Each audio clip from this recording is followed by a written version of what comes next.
بسم الله الرحمن الرحيم. الحمد لله الذي أنزل على عبده الكتاب ولم يجعل له عوجا قيما لينذر بأسا شديدا من لدنه ويبشر المؤمنين الذين يعملون الصالحات أن لهم أجرا حسنا ماكثين فيه أبدا وينذر الذين قالوا اتخذ الله ولدا ما لهم به من علم ولا لآبائهم كبرت كلمة تخرج من أفواههم إن يقولون إلا كذبا فلعلك باخع نفسك على آثارهم إن لم يؤمنوا بهذا الحديث أسفا إنا جعلنا ما على الأرض زينة لها لنبلوهم أيهم أحسن عملا وإنا لجاعلون ما عليها صعيدا جرزا أم حسبت أن أصحاب الكهف والرقيم كانوا من آياتنا عجبا إذ أوى الفتية إلى الكهف فقالوا ربنا آتنا من لدنك رحمة وهيئ لنا من أمرنا رشدا فضربنا على آذانهم في الكهف سنين عددا ثم بعثناهم لنعلم أي الحزبين أحصى لما لبثوا أمدا نحن نقص عليك نبأهم بالحق إنهم فتية آمنوا بربهم وزدناهم هدى وربطنا على قلوبهم إذ قاموا فقالوا ربنا رب السماوات والأرض لن ندعو من دونه إلها لقد قلنا إذا شططا هؤلاء قوم اتخذوا من دونه آلهة لولا يأتون عليهم بسلطان بين فمن أظلم ممن افترى على الله كذبا وإذ اعتزلتموهم وما يعبدون إلا الله فأووا إلى الكهف ينشر لكم ربكم من رحمته ويهيئ لكم من أمركم مرفقا وترى الشمس إذا طلعت تزاور عن كهفهم ذات اليمين وإذا غربت تقرضهم ذات الشمال وهم في فجوة منه ذلك من آيات الله من يهد الله فهو المهتد ومن يضلل فلن تجد له وليا مرشدا وتحسبهم أيقاظا وهم رقود ونقلبهم ذات اليمين وذات الشمال وكلبهم باسط ذراعيه بالوصيد لو اطلعت عليهم لوليت منهم فرارا ولملئت منهم رعبا وكذلك بعثناهم ليتساءلوا بينهم قال قائل منهم كم لبثتم قالوا لبثنا يوما أو بعض يوم قالوا ربكم أعلم بما لبثتم فابعثوا أحدكم بورقكم هذه إلى المدينة فلينظر أيها أزكى طعاما فليأتكم برزق منه وليتلطف ولا يشعرن بكم أحدا إنهم إن يظهروا عليكم يرجموكم أو يعيدوكم في ملتهم ولن تفلحوا إذا أبدا وكذلك أعثرنا عليهم ليعلموا أن وعد الله حق وأن الساعة لا ريب فيها إذ يتنازعون بينهم أمرهم فقالوا بنوا عليهم بنيانا ربهم أعلم بهم قال الذين غلبوا على أمرهم لنتخذن عليهم مسجدا سيقولون ثلاثة رابعهم كلبهم ويقولون خمسة سادسهم كلبهم رجما بالغيب ويقولون سبعة وثامنهم كلبهم قل ربي أعلم بعدتهم ما يعلمهم إلا قليل فلا تمار فيهم إلا مراء ظاهرا ولا تستفت فيهم منهم أحدا ولا تقولن لشيء إني فاعل ذلك غدا إلا أن يشاء الله واذكر ربك إذا نسيت وقل عسى أن يهديني ربي لأقرب من هذا رشدا ولبثوا في كهفهم 300 سنين وازدادوا 9 قل الله أعلم بما لبثوا له غيب السماوات والأرض أبصر به وأسمع ما لهم من دونه من ولي ولا يشرك في حكمه أحدا واتل ما أوحي إليك من كتاب ربك لا مبدل لكلماته ولن تجد من دونه ملتحدا واصبر نفسك مع الذين يدعون ربهم بالغداة والعشي يريدون وجهه ولا تعد عيناك عنهم تريد زينة الحياة الدنيا ولا تطع من أغفلنا قلبه عن ذكرنا واتبع هواه وكان أمره فرطا وقل الحق من ربكم فمن شاء فليؤمن ومن شاء فليكفر إنا أعتدنا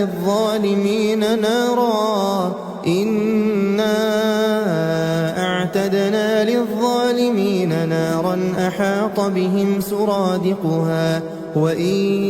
يستغيثوا يغاثوا بماء كالمهل يشوي الوجوه بئس الشراب وساءت مرتفقا إن الذين آمنوا وعملوا الصالحات إنا لا نضيع أجر من أحسن عملا أولئك لهم جنات عدن تجري من تحتهم الأنهار يحلون فيها من أساور من ذهب ويلبسون ثيابا خضرا من سندس واستبرق متكئين فيها على الأرائك نعم الثواب وحسنت مرتفقا واضرب لهم مثل الرجلين جعلنا لأحدهما جنتين من أعناب وحففناهما بنخل وجعلنا بينهما زرعا كلتا الجنتين آتت أكلها ولم تظلم منه منه شيئا وفجرنا خلالهما نهرا وكان له ثمر فقال لصاحبه وهو يحاوره أنا أكثر منك مالا وأعز نفرا ودخل جنته وهو ظالم لنفسه قال ما أظن أن تبيد هذه أبدا وما أظن الساعة قائمة ولئن رددت إلى ربي لأجدن خيرا منها منقلبا قال له صاحبه وهو يحاوره أكفرت بالذي خلقك من تراب ثم من نطفة ثم سواك رجلا لكن هو الله ربي ولا أشرك بربي أحدا ولولا إذ دخلت جنتك قلت ما شاء الله لا قوة إلا بالله إن ترني أنا أقل منك مالا وولدا فعسى ربي أن يؤتيني خيرا من جنتك ويرسل عليها حسبانا من السماء فتصبح صعيدا زلقا أو يصبح ماؤها غورا فلن تستطيع له طلبا وأحيط بثمره فأصبح يقلب كفيه على ما أنفق فيها وهي خاوية على عروشها ويقول يا ليتني لم أشرك بربي أحدا ولم تكن له فئة ينصرونه من دون الله وما كان منتصرا هنالك الولاية لله الحق هو خير ثوابا وخير عقبا واضرب لهم مثل الحياة الدنيا كماء إن أنزلناه من السماء فاختلط به نبات الأرض فأصبح هشيما تذروه الرياح وكان الله على كل شيء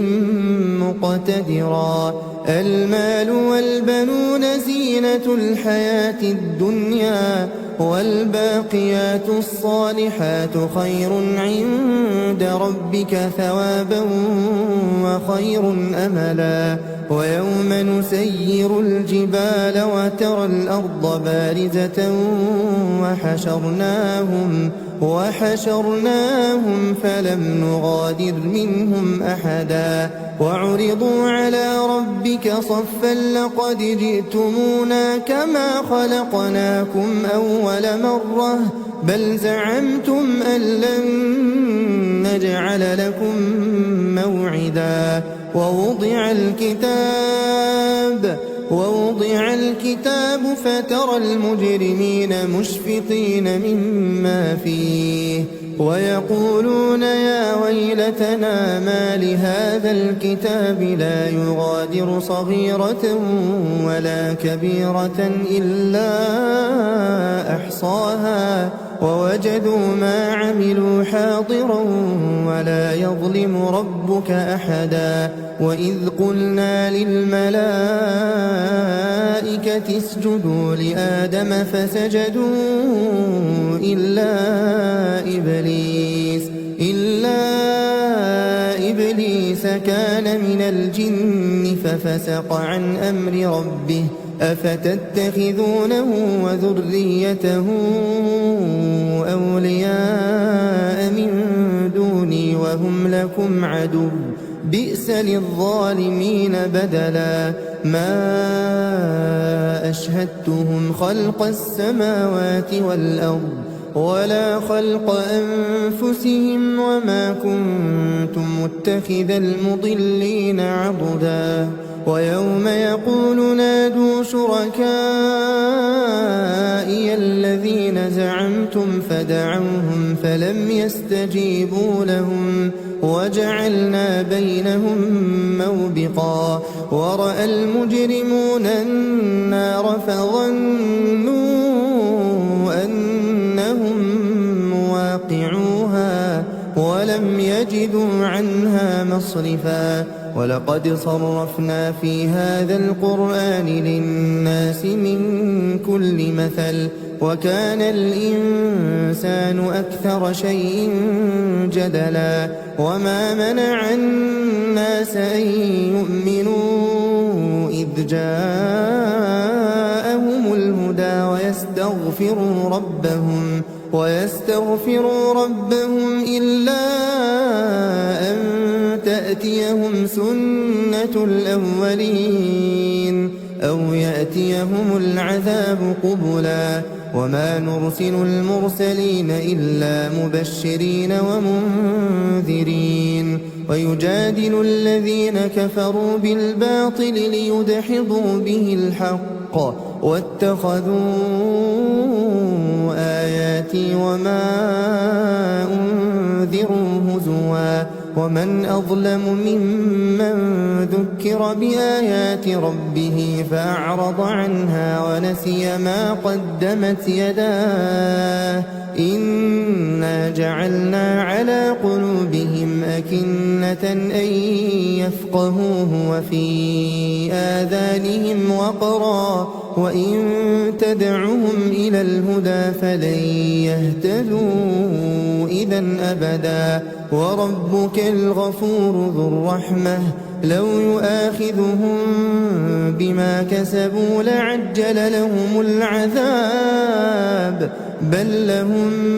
موعد لن يجدوا من دونه موئلا وتلك القرى أهلكناهم لما ظلموا وجعلنا لمهلكهم موعدا وإذ قال موسى لفتاه لا أبرح حتى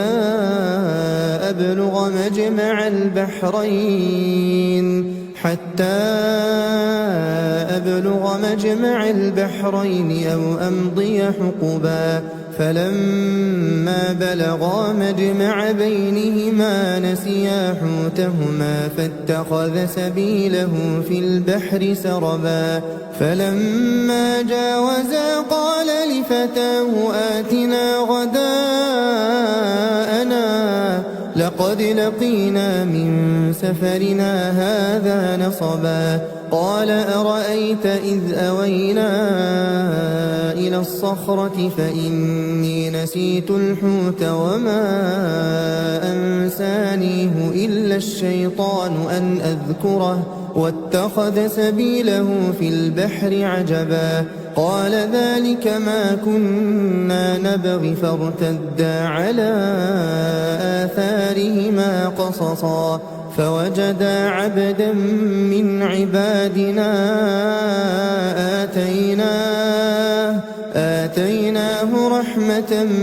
من عندنا وعلمناه من لدنا علما قال له موسى هل أتبعك على أن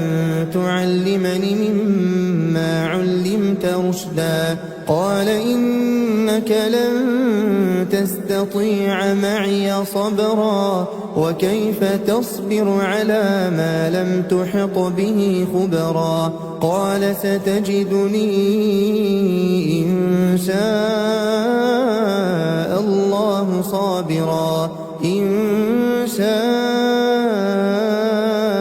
الله صابرا ولا أعصي لك أمرا قال فإن اتبعتني فلا تسألني عن شيء حتى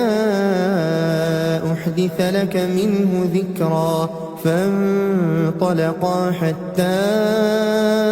إذا ركبا في السفينة خرقها قال أخرقتها لتغرق أهلها لقد جئت شيئا إمرا قال ألم أقل إنك لن تستطيع معي صبرا قال لا تؤاخذني بما نسيت ولا ترهقني من أمري عسرا فانطلقا حتى إذا لقيا غلاما فقتله قال أقتلت نفسا زكية بغير نفس لقد جئت شيئا نكرا قال ألم أقل لك إنك لن تستطيع معي صبرا قال إن سألتك عن شيء بعدها فلا تصاحبني قد بلغت من لدني عذرا فانطلقا حتى إذا أتيا أهل قرية استطعما أهلها فأبوا أن يضيفوهما فوجدا فيها جدارا يريد أن ينقض فأقامه قال لو شئت لاتخذت عليه أجرا قال هذا فراق بيني وبينك سأنبئك بتأويل ما لم تستطع عليه صبرا أما السفينة فكانت لمساكين يعملون في البحر فأردت أن أعيبها وكان وراءهم ملك يأخذ كل سفينة غصبا وأما الغلام فكان أبواه مؤمنين فخشينا أن يرهقهما طغيانا وكفرا فأردنا أن يبدلهما ربهما خيرا منه زكاة وأقرب رحما وأما الجدار فكان لغلامين يتيمين في المدينة وكان تحته كنز لهما وكان أبوهما صالحا فأراد ربك أن يبلغا أشدهما ويستخرجا كنزهما رحمة من ربك وما فعلته عن أمري ذلك تأويل ما لم تسطع عليه صبرا ويسألونك عن ذي القرنين قل سأتلو عليكم منه ذكرا إنا مكنا له في الأرض وآتيناه من كل شيء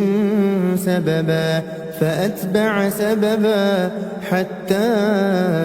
إذا بلغ مغرب الشمس وجدها تغرب في عين حمئة ووجد عندها قوما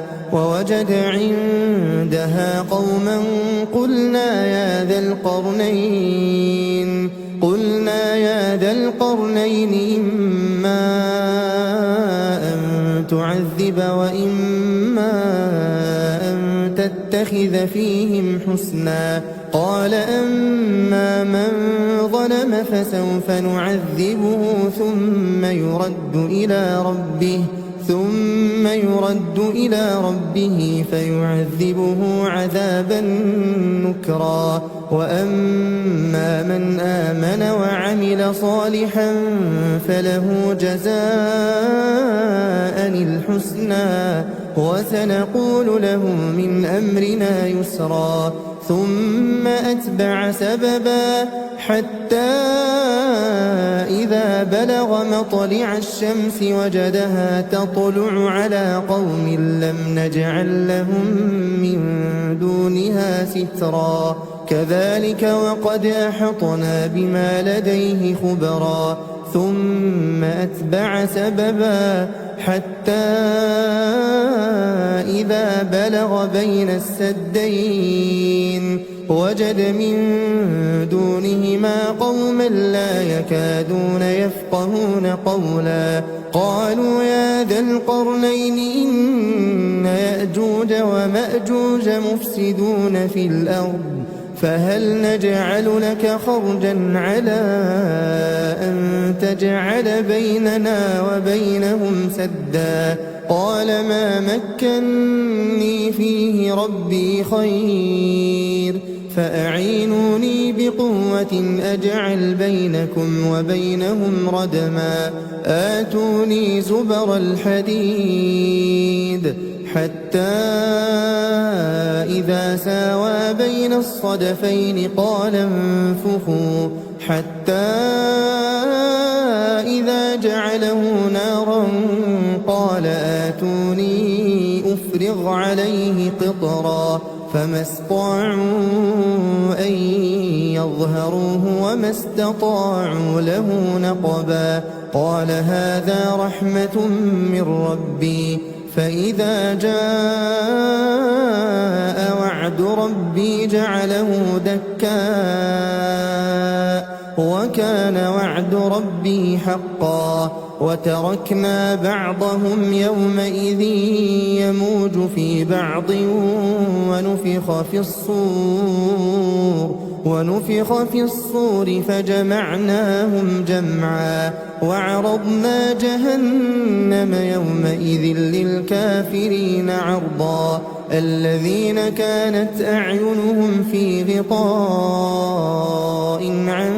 ذكري وكانوا لا يستطيعون سمعا أفحسب الذين كفروا أن يتخذوا عبادي من دوني أولياء إنا أعتدنا جهنم للكافرين نزلا قل هل ننبئكم بالأخسرين أعمالا الذين ضل سعيهم في الحياة الدنيا وهم يحسبون أنهم يحسنون صنعا أولئك الذين كفروا بآيات ربهم ولقائه فحبطت أعمالهم فلا نقيم لهم يوم القيامة وزنا ذلك جزاؤهم جهنم بما كفروا واتخذوا آياتي ورسلي هزوا إن الذين آمنوا وعملوا الصالحات كانت لهم جنات الفردوس نزلا خالدين فيها لا يبغون عنها حولا قل لو كان البحر مدادا لكلمات ربي لنفد البحر قبل أن تنفد كلمات ربي ولو جئنا بمثله مددا قل إنما أنا بشر مثلكم يوحى إلي أنما إلهكم إله واحد فمن كان يرجو لقاء ربه فليعمل عملا